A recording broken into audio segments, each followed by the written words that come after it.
Queridos amigos, sean cordialmente bienvenidos a esta serie que se titula Lo que no sabías acerca del Mesías. El día de hoy tenemos un texto controversial, controversial entre, digamos que no tanto entre comunidades cristianas, sino entre judíos y cristianos. No todo Sí, el mundo tiene la misma visión. El texto que dice: "He aquí que la Virgen concebirá y dará a luz un hijo y llamará su nombre Emmanuel". ujú. Doy la bienvenida también a Eden, que nos acompaña hoy. Hola a todos. Bienvenidos a nuestros amigos que nos acompañan durante la grabación de este video. Y gracias a ustedes por su fidelidad y por seguir nuestra serie. Y bueno, ya saben, si este video les gusta, dos cosas les pido, más bien tres: que se suscriban a la cadena, que nos den un like y sobre todo compartan sin moderación, ninguna moderación. Bueno, vamos a lanzarnos en el tema. Y el tema es un tema candente. A ver, este texto que de Isaías 7, 14 al 15, que dice: Por tanto, el Señor mismo os dará señal. He aquí que la Virgen concebirá y dará a luz un hijo, y llamará su nombre Emmanuel. Comerá mantequilla y miel hasta que sepa desechar lo malo y escoger lo bueno. Ajá. Texto muy conocido, ¿no? Hay algunas canciones que hablan acerca de Jesús que son basadas en este texto. Y aquí hay una controversia porque los cristianos dicen, esa es una profecía del nacimiento de Cristo. Ujú. Y los judíos que dicen, no se No, refiere al Mesías, eso no es el Mesías. Entonces, ¿quién tiene razón? ¿Quién tiene razón de los dos? Bueno, vamos a analizar el texto en profundidad porque vamos a descubrir algunas cosas interesantes. En este texto vamos a resaltar la palabra virgen, que es justamente el punto de discrepancia que hay entre judíos y cristianos, porque, bueno, vamos a ver el significado real. En la mayoría de las Biblias, el término virgen aparece allí. Vamos a ver algunas versiones de Biblias que utilizan el término virgen. Vamos a ver, por ejemplo, esta que es la Biblia Misión, Mission Bible. Encontramos, esta es una versión en inglés. Isaías 7:14 dice que Dios les va a de dar una señal, y esa señal va a ser que la Virgen, Virgen the Virgin conceive. shall conceive. Es decir, que la Virgen concebirá. Y tenemos otra versión también en inglés, además de la que acabamos de leer hace un rato en el texto, que es una versión en español, Reina Valera 1960. Y otra versión en inglés también, que está la versión, nueva versión internacional, que es esta Biblia es muy antigua, tiene toda una historia, un día esto les cuento. Y dice que el Señor les va a dar una señal y que una virgen, a virgin, Sí, will be with child. Es decir, que la virgen tendrá. concebirá. ¿Ok? Ujú. Entonces, es interesante de que la mayoría los textos bíblicos utilizan el término virgen, ¿no? Sí. Término virgen. Ujú. Es decir, que están usando el mismo referencial. Si vemos el original en hebreo, que este es el texto de los Nevi'im, los profetas, y vamos a encontrar aquí la palabra que se traduce en otras Biblias como virgen, que es la palabra alma, Ujú. alma. Y vamos a ver el significado que se da en el referencial común, y hay dos referenciales. Coloco la primera línea, es la palabra, la semántica hebrea, y esta segunda línea es el strong. ¿Ok? La semántica hebrea, alma, es mujer joven o mujer sexualmente madura. Y en la semántica strong encontramos el H5959, H por hebreo, y 5959 es el número de la palabra, que es el femenino, y dice que es una mujer, también una mujer joven, pero también utiliza el término virgen. Y por eso le coloqué aquí los símbolos de interrogación, porque yo pienso que en este referencial hay un pequeño error. Mm. Ahora, no significa que sea una mentira, pero hay un error. El problema es la cuestión de las traducciones. Quisiera explicarles de que, por ejemplo, para nuestros amigos musulmanes, el, el Corán, el original, el Corán, es en árabe. Y una traducción del Corán, ellos dicen que no es el Corán, sino una interpretación del Corán.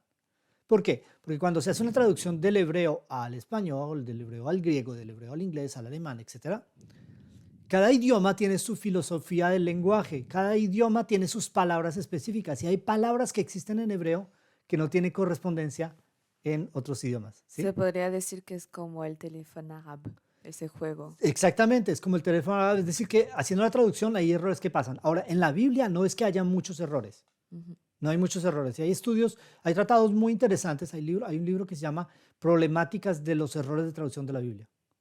Ah ouais, Sí, carrément. hay algunos libros que tratan de estas problemáticas y que son muy interesantes de estudiar.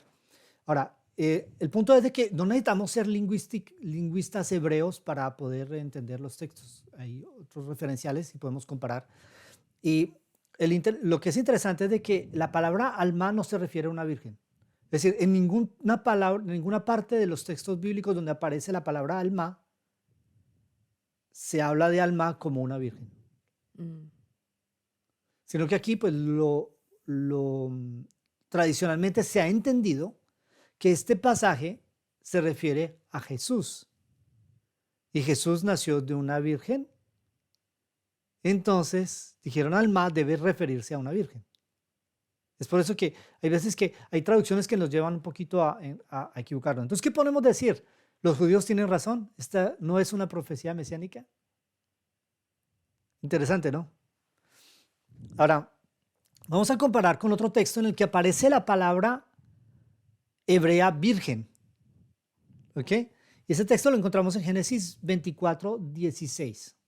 Y la doncella era de aspecto muy hermoso, virgen a la que varón no había conocido, la cual descendió a la fuente y llenó su cántaro y se volvía. Ujú. ¿Recuerdan cuando ese pasaje del Génesis, cuando Abraham envía a su siervo a que busque una esposa para Isaac, su hijo? Sí, ¿Sí? sí, sí, sí. Bueno, les dejo que lean, es un texto muy bonito. Muy linda ¿Sí? historia. Lo que es interesante es de que aquí aparece la palabra virgen y la palabra viene justificada de una explicación a la que varón no había conocido, es decir, que Conocido. nunca había tenido relaciones sexuales con un hombre. Y esto es interesante porque en el original hebreo, aquí encontramos otra palabra diferente, es la palabra betulá. Betulá es virgen En hebreo. en hebreo, tanto el hebreo antiguo como el hebreo moderno, betulá es virgen. Y si ustedes ven, y bueno, si quieren analizar con más detalle, pueden parar aquí el video y ver la diferencia que hay en la escritura de alma y betulá. Mm. No es la misma palabra. Y el Strong confirma que no es la misma palabra, dándole un código diferente. Entonces, betulá en hebreo significa virgen y es el H1330. Mm. Ustedes ven que en el texto de Isaías 7:14 es el H5959, no la misma palabra. Sí. Entonces no se puede justificar la teoría de que aquí se trata de una virgen. Ahora, hay algunas personas que dicen que como su nombre es Emanuel, ¿dónde lo encontramos en el texto hebreo? Hay dos partículas, Emanu y El. Emanuel. Esto es, Emanu es con Nosotros. nosotros. Y Él es Dios. Dios con nosotros. Hay muchas personas que dicen, como es Emanuel, entonces esto tiene que ser virgen. Vamos a ver, vamos a analizarlo.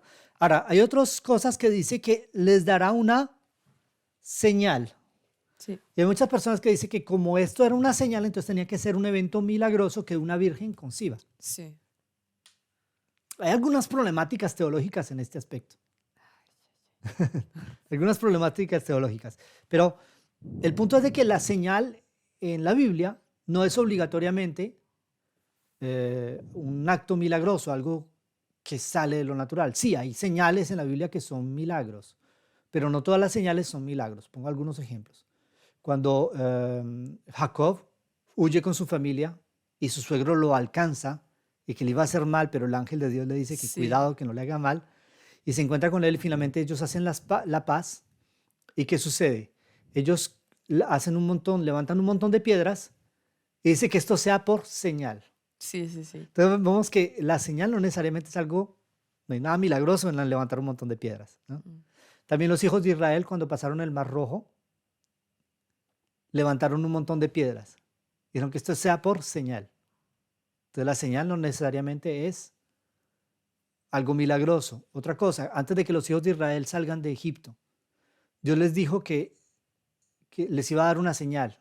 ¿Y cuál era la señal de pacto entre ellos? Sacrificio de El un sacrificar el corderito. cordero, ¿sí? Y sacrificar el cordero tiene mucho significado, pero en sí no es nada milagroso. Es verdad. Sí. ¿Sí? Entonces, el término señal no siempre es milagroso. Sin embargo, hay señales en la Biblia que son milagrosas. Por ejemplo, la columna de nube, vemos, por ejemplo, la señal de la aprobación de Dios cuando Dios consagra el templo, Sí. la presencia de Dios. Hay un montón de señales. Cuando se abre el mar rojo, es una señal. Sí, ¿Sí? sí, Entonces, milagroso. son señales que son milagrosas, pero el término señal no implica obligatoriamente un milagro. Ujú. Es decir, que no se sostiene la teoría de que se deba traducir como la palabra virgen. Yo tendría una lectura de este texto diferente. Yo lo leería así, dice, por tanto el Señor mismo os dará señal. He aquí que la joven mujer concebirá y dará a luz un hijo y llamará su nombre Emmanuel. Ahora, hay otro texto bíblico en otro idioma, que es el francés, en que encontramos una versión un poco diferente. Aquí tenemos la Biblia Louis II. Entonces tenemos aquí Isaías 7:14 que dice, c'est pourquoi le Seigneur lui-même vous donnera un signe. Voici que la jeune fille deviendra enceinte. Mm. ¿Lo ven? No Sí. dice virgen, que la joven mujer, jeune fille es joven mujer, Sí. que Dios les va a dar una señal y que la joven mujer quedará encinta. ¿Por qué? Porque esta Biblia está construida sobre un referencial un poquito diferente al de las otras Biblias. Y entonces no está ese mismo error del Strong. ¿Okay? Ahora, no significa que la concordancia Strong no tenga validez. Es muy interesante y muy útil. Es una herramienta muy poderosa, ¿sí? Que permite hacer estudios muy profundos acerca de la Biblia. Ahora, en torno a esto hay varias cosas, ¿no? Porque ¿en qué contexto se da el versículo de Isaías 7:14? Si ustedes leen el capítulo 7 enterito, se van a dar cuenta de que Acaz tenía miedo de ser atacado por dos reyes. Sí. ¿Pero por qué él tenía miedo? Porque es que él se había aliado con el rey de Asiria. Le había hecho un pacto con el rey de Asiria. Y el rey de Asiria estaba en conflicto con estos dos reyes que se opusieron a él. Y Acaz tenía temor de que le ataquen. Ahora, ¿qué dice Dios a través del profeta? Dice, no se ponga a hacer alianzas con los hombres, porque inclusive Acaz pensaba en solicitar a los egipcios para que le ayuden.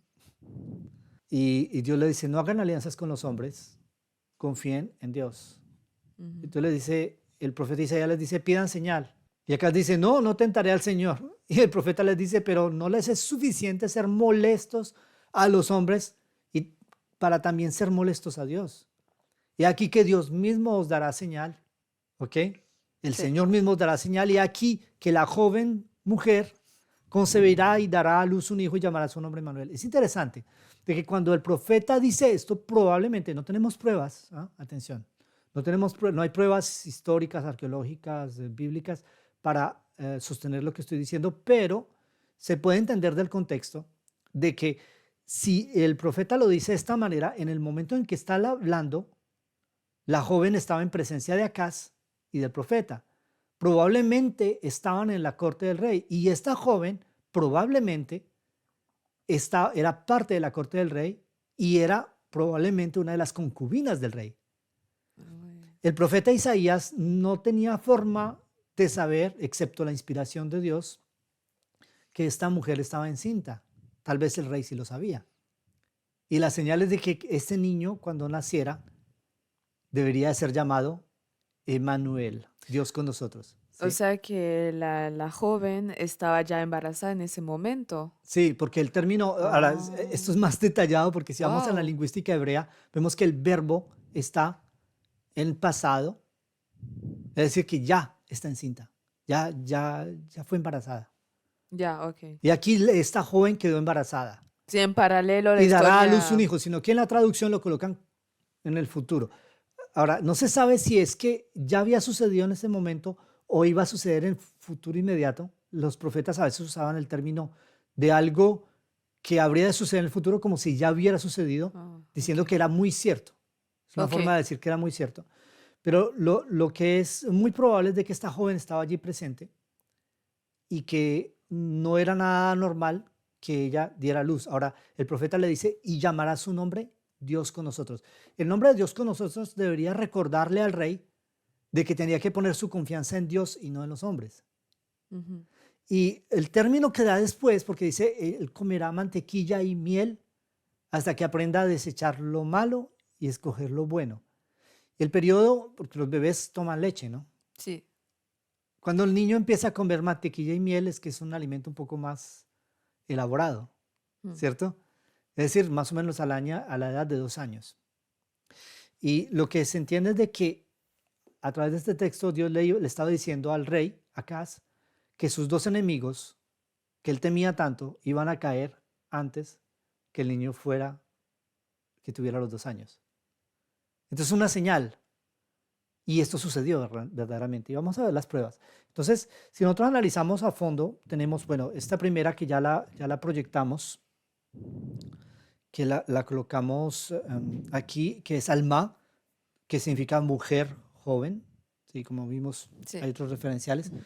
Alma nunca aparece en el hebreo en relación a la virginidad, sino en relación al que una mujer es joven y que ya es sexualmente madura. Em, que es diferente de Betulá, que sí es virgen. Ahora, Isaías recibe un mensaje y aquí tenemos un extracto muy interesante del comentario bíblico adventista, el Seventh Day Adventist Bible Commentary, en Isaías capítulo 7. Isaías había advertido a Acaz que no se atemorizara de Rezín y Peca, esos dos cabos de tizón que humean. Ahora el profeta afirma que el niño que pronto nacería no tendría más que unos 2 años cuando esos reyes perderían sus respectivos tronos. Si Acaz asumió el poder en 736 y 735, esta entrevista con Isaías pudo haber transcurrido a fines de 735 o a comienzos de 734. En el año 735, Tiglat-Pileser III de Asiria emprendió una campaña contra Urartu, en las regiones de Armenia. En el año 734, guerreó contra Filistea y en el 733 y 732 contra Damasco. Asiria estaba haciendo grandes esfuerzos para dominar la parte noreste de Asia. En esa campaña contra Asiria, Peca y Rezín se opusieron a Acaz, quien se había aliado con Tiglat-Pileser. Judá no tenía razón para temer si sus caudillos solo confiaban en la promesa implícita en el nombre Emmanuel, Dios con Dios con nosotros. nosotros. Cuando el niño que serviría de señal tuviera unos 2 años de edad, los reinados de Peca y Rezín ya habrían dejado de ser. Esto lleva al año 732, el segundo año de guerra entre Tiglat-Pileser y Damasco. Está muy interesante. Aquí tiene las referencias históricas, las fechas y la bibliografía acerca de este análisis. Entonces vemos de que el texto nos está hablando de un evento que sí sucedió. Estos dos reyes cayeron y entonces nos podemos hacer la pregunta, entonces este texto no habla del Mesías, ¿cierto? Mm. Ahora, en algún aspecto no, porque digamos que la aplicación directa no es el Mesías, pero si analizamos algunos aspectos, nos hace pensar en el Mesías. ¿Cuáles son esos aspectos? Uno, este niño sirve como señal para encontrar la paz. Cuando tiene los 2 años llega la paz. ¿Okay? Entonces está asociado con la paz. ¿Por qué? Porque dos reyes que ponían en peligro el pueblo de Dios caen. Entonces llega un tiempo de paz. Segundo, su nombre, Emmanuel, Dios Con con nosotros. nosotros. ¿Okay? Emmanuel es un nombre muy interesante porque significa de que Dios hace un pacto con su pueblo. Ujú. Y ustedes saben que el rol del Mesías es justamente de confirmar el pacto con el pueblo de Dios. No sé si, bueno, si no lo sabían, lo vamos a descubrir más en detalle en las próximas emisiones. Vamos a tratar este aspecto de una manera más profunda. Y lo otro es de que es un niño, ¿sí? Sí. De que es un niño. Entonces podemos pensar en el Mesías. Y Y esto hace que muchas personas estén absolutamente seguras de que este texto habla del Mesías. Y en realidad, sí. El punto es de que muchas profecías bíblicas tienen doble aplicación. Y también hay otro principio bíblico que se llama el principio de natural a espiritual. Bueno, para los que no han oído hablar de este principio natural a espiritual, yo les invito a que vean nuestra serie sobre el libro de Esther, que sacamos hace 2 años, ¿no? Sí. Hace 2 años sacamos la serie sobre el libro de Esther. Es muy interesante porque en esa serie utilizamos el libro de Esther primero para hacer un análisis histórico, crítico, profético del libro de Esther con metodologías bíblicas y al mismo tiempo explicamos algunos principios de interpretación bíblica como el principio de natural a espiritual, cómo funciona, cuáles son las reglas que se ponen alrededor, y entonces eso les puede ayudar a comprender. El punto es de que en el principio de natural a espiritual es como un espejo. El natural es un símbolo y el espiritual es lo que este símbolo representa.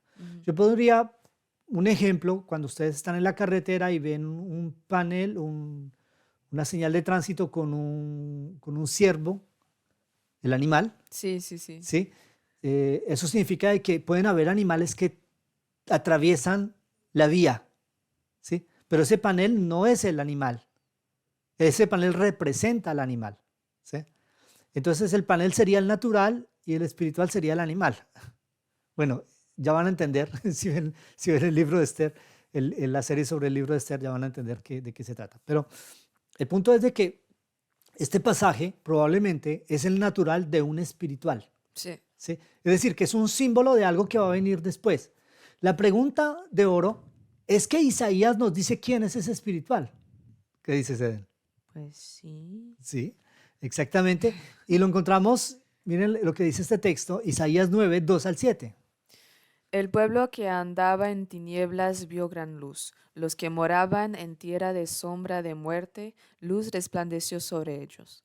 Multiplicaste la gente y aumentaste la alegría. Se alegrarán delante de ti como se alegran en la siega, como se gozan cuando reparten despojos.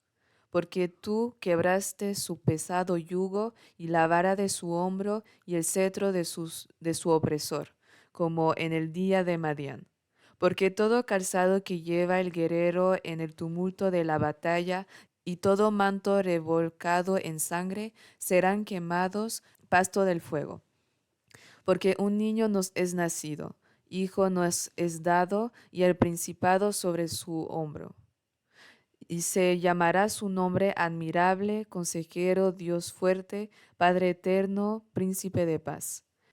Lo dilatado de su imperio y la paz no tendrán límite. Sobre el trono de David y sobre su reino, disponiéndolo y confirmándolo en juicio y en justicia desde ahora y para siempre. El celo de Jehová de los ejércitos hará esto. Entonces nosotros vemos aquí que este texto pues, nos habla de una profecía, y lo que es interesante con esta profecía es que tanto judíos como cristianos están de acuerdo con que esta profecía es una profecía mesiánica. Yo voy a explicar por qué. La diferencia que hay entre judíos y cristianos con respecto a esta profecía es de que para los judíos esta profecía todavía no se cumple. Ujú. Para los cristianos se cumple en la persona de Cristo, en la persona de Jesús.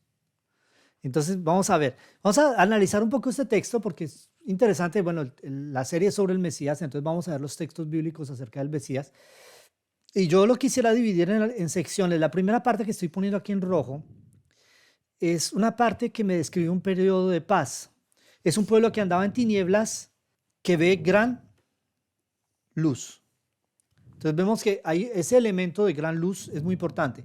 Y los que moraban en tierra de sombra de muerte, luz le resplandeció sobre ellos. Multiplicaráse la gente y aumentaráse la alegría. Eso significa abundancia. ¿Ok?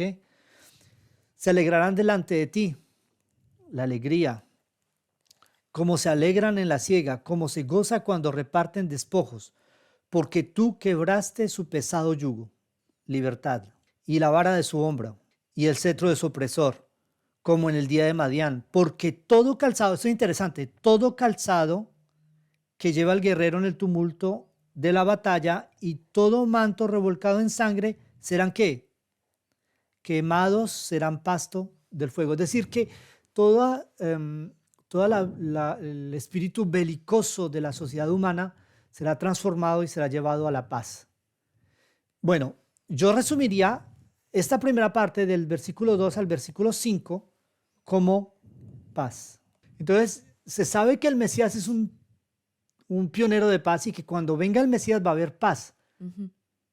Cuando hablamos de Manuel, van a caer dos reyes y va a haber una pequeña paz. Es un símbolo que representa la paz grande, la paz verdadera de este, que es el Mesías. ¿Sí lo ven? Sí. Ahora, si nosotros vamos a la segunda sección, podemos denotar de que nos habla de quién es este que va a traer esa paz. Porque un niño nos es nacido. Es decir, que aquí habla de un nacimiento. Y esto también lo tiene en común con el texto de Isaías capítulo 7, Ujú. que es un símbolo de este, que es el Mesías. Es decir, que el Mesías tendría que nacer como un niño. Hijo nos es dado y el principado sobre su hombro. Lo cual no dice de Emanuel. En capítulo 7 de Isaías no dice que va a ser un príncipe. Pero aquí me habla de un príncipe. Va a ser un soberano. Este niño va a ser un príncipe. Y se llamará su nombre como admirable. ¿Quién recibe este calificativo en la Biblia? El único que... Jesús, Sí, bueno, Jesús, pero en la Biblia, en el Antiguo Testamento, ¿quién recibe este calificativo? Es Dios. Dios, Admirable. sí. ¿Sí? Solamente Dios tiene ese calificativo. Es consejero o aquel que guía, aquel que acompaña. Es como la relación de padre. Es decir, que su nombre es consejero también. Es decir, que en él está el consejo y la sabiduría. Pero más fuerte todavía, se le llama Dios fuerte. Significa que este Mesías va a ser como Dios. Y más ahí, Padre eterno. ¿Qué significa? Que Él es el Padre de todos. Jesús es nuestro Padre. Porque, bueno, no sé si ustedes están al tanto, nuestros amigos que nos escuchan a través de la cadena, que Jesús es el creador de todas las cosas que hay, según la Biblia, según el Nuevo Testamento. Está en Juan capítulo 1, lo pueden encontrar y van a entender esto. Y también se le da el calificativo de príncipe de paz, que está conectado con la primera parte, es decir, que es el príncipe que va a traer la paz. La paz. Vemos claramente que esta sección, el versículo 6 del capítulo 9 de Isaías, nos está hablando del Mesías de paz. Inclusive, hay una interpretación de los judíos que era válida en el tiempo de Jesús y que sigue siendo válida hoy, es de que el Mesías va a ser un líder militar. Sí. Pero eso no concuerda con la sección del versículo 5, que todo calzado que lleva el guerrero en el tumulto de la batalla y todo manto revolcado en sangre serán quemados pasto del fuego. Es decir, que Que ya no habrá, que no no es habrá para guerras. eso. Ah, ¿Sí? pero, Muy bien. pero entonces, ¿por qué los judíos siguen pensando que es un Jesús guerrero que va a venir? Lo que hace diferencias entre la concepción religiosa de los unos y los otros es la interpretación que dan a los textos bíblicos. Sí, pero aquí está escrito. Claro. ¿Y por qué no ven ese versículo? Yo tuve la oportunidad de discutir con muchos judíos acerca de estos temas del Mesías. Y este era uno de los textos que yo sacaba a menudo. Decía, bueno, ¿qué entienden ustedes de esto? Ah, uy, que Y cuando él venga ya los pone en no, dificultad, no hay. sí, a veces los pone en dificultad. Ah, Y la última parte dice que lo dilatado de su imperio y la paz no tendrá límite. Ahora, el primer niño en Isaías capítulo 7, cuando llega a la edad de 2 años, trae una paz, pero esa paz es que no, dura un poco tiempo. poquito. Sí. En cambio, este Dura para siempre. es para siempre. Es decir, que es una paz superior. Es decir, que no tendrá límite. Y en este aspecto entendemos de que este es el Mesías, el verdadero Hijo de Dios. Bueno, además de las evidencias que encontramos en el versículo 6. Dice, sobre el trono de David, sobre el trono de David y sobre su reino, disponiéndolo y confirmándolo en juicio y en justicia desde ahora y hasta para cuándo. Para siempre. Desde ahora es el momento en que se cumpla la profecía y para siempre. Hay otros pasajes que nos hablan acerca del Mesías, que yo quisiera entrar aquí. Vale, aquí es un dibujo pequeño dibujo que hicimos para mostrarles el personaje del Mesías, que lo vemos de una manera un poco oscura, ¿no? Porque hay tantas versiones y tantas ideas en torno a esto. Mm. Pero la idea de esta serie es justamente demostrar lo que dice la Biblia acerca del Mesías y su misión. Jehová dijo a mi Señor, siéntate a mi diestra hasta que ponga a tus enemigos por estrado de tus pies. Ahora, aquí hay una cosa muy interesante. Este pasaje es reconocido tanto por cristianos como judíos, que es un pasaje mesiánico. Ahora, si el Mesías es hijo de David, ¿ok? Si el Mesías es hijo de David. Sí, sí, sí, ok. Si es hijo biológico de David, Ajá. estoy hablando de hijo biológico de David, se Ya. dice que el Mesías va a venir de la familia de David. Ajá. Si el Mesías es hijo biológico de David, si es un simple ser humano, descendiente de David, ¿cómo pues David mismo le llama Señor? Pues sí. Porque dice, Jehová dijo a mi Señor. Es decir, que David está reconociendo al Mesías como alguien superior a él. Sí. Si fuera su hijo biológico, no sería superior a él. Porque la Pues palabra de sí. Dios dice, honra a tu padre y a tu madre. ¿Sí o no? Eso es Sí, lo que sí, dicen los sí. mandamientos. Entonces, Mm. no puedes ser superior a él. Y hasta que ponga a tus enemigos por estrado de tus pies. Es interesante. Y en este mismo pasaje, vamos a leer más abajo, Salmo 110:4. Bueno, yo les invito a que lean todo el Salmo 110. Es muy bonito y no es largo. Dice, Juró Jehová y no se arrepentirá, tú eres sacerdote para siempre, según el orden de Melquisedec. y aquí se hace más espeso el misterio, Mm. porque, bueno, no sé si ustedes saben quién es Melquisedec y lo vamos a abordar, el tema de Melquisedec, lo vamos a abordar en un video más tarde. Eh, Melquisedec es un personaje misterioso. Aparece creo que una sola vez. Aparece de la nada, no tiene genealogía, no tiene Mm. inicio, no tiene fin, no se sabe quién es. Sí. Y Abraham lo adora como si fuera Dios. Sí, sí me acuerdo. ¿Quién es Melquisedec? Bueno, vamos a ver quién es Mm. Melquisedec. En todo caso, dice, juró Jehová y no se arrepentirá, tú eres sacerdote para siempre, según el orden de Melquisedec. Exacto. Es decir, que el Mesías es un personaje superior a la línea sacerdotal de Aarón. Pero entonces no viene, o sea, no es de la sangre del linaje de David. Sí, es del linaje de David, no es del linaje de Aarón, pero es sacerdote. Ok. El Mesías también tiene un rol de sacerdote. Y este rol de sacerdote no es un rol que sea tan claramente reconocido en el judaísmo. Ok. ¿Ok? Entonces, este Mesías tiene un rol de traer la paz, traer la luz, traer el equilibrio, pero también trae juicio y al mismo tiempo es sacerdote. Entonces descubrimos muchos aspectos del Mesías en este texto, en estos pasajes.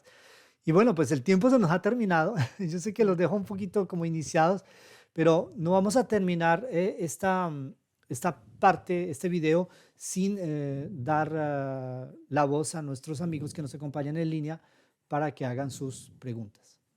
Bueno, ahora tenemos un comentario de Doris. Sí, Doris, te damos la palabra.